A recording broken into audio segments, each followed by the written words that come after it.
Hello tears, welcome to மதுலிப் சமையல். நீ பார்க்க போகிறது பரோட்டாக்கு ஒரு சிக்கன் மட்டன் இல்லாமல் ஒரு எம்டி சால்னா எப்படி செய்யணும்னு பார்க்க போகிறோம். அதுக்கு வந்து ஒரு பெரிய வெங்காயம், 2 பச்சை மிளகா, 2 மீடியம் சைஸ் தக்காளி, அரை முடி தேங்காய், 1 ஸ்பூன் சோம்பு, 1 ஸ்பூன் ஜீரகம், 4 வரமிளகா, கொஞ்சமாக மல்லித்தூள், கொஞ்சமாக வந்து புதினா, கொத்தமல்லி, இஞ்சி பூண்டு விழுது.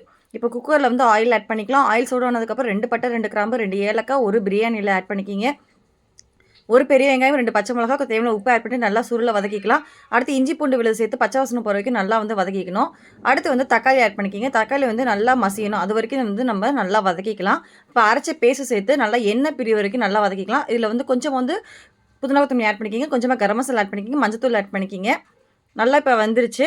இப்போ கொஞ்சமாக தண்ணி ஆட் பண்ணிக்கிங்க. இது ஒரு வேகிற அளவுக்கு தண்ணி ஆட் பண்ணிவிட்டு குக்கரை வந்து மூடி போட்டுடலாம். மூடி போட்டுட்டு விசில் வந்ததுக்கப்புறம் சிம்மில் போட்டுட்டு ஒரு 10 நிமிஷத்தில் நம்ம இறக்கிட்டா அவ்வளோதான். கமன்னு ஒரு சூப்பரான எப்படி நீங்கள் வந்து ஹோட்டலில் சாப்பிடுவீங்களோ அந்த மாதிரி ஒரு பரோட்டாக்கு ஒரு சால்னா, எம்டி சால்னா ரெடி ஆயிடுச்சு. கண்டிப்பாக இதே மெத்தடில் ட்ரை பண்ணி பாருங்கள். எனக்கு ட்ரை பண்ணி பார்த்துட்டு எனக்கு எப்படி இருக்குன்னு சொல்லுங்கள். Thank you so much. பாய்.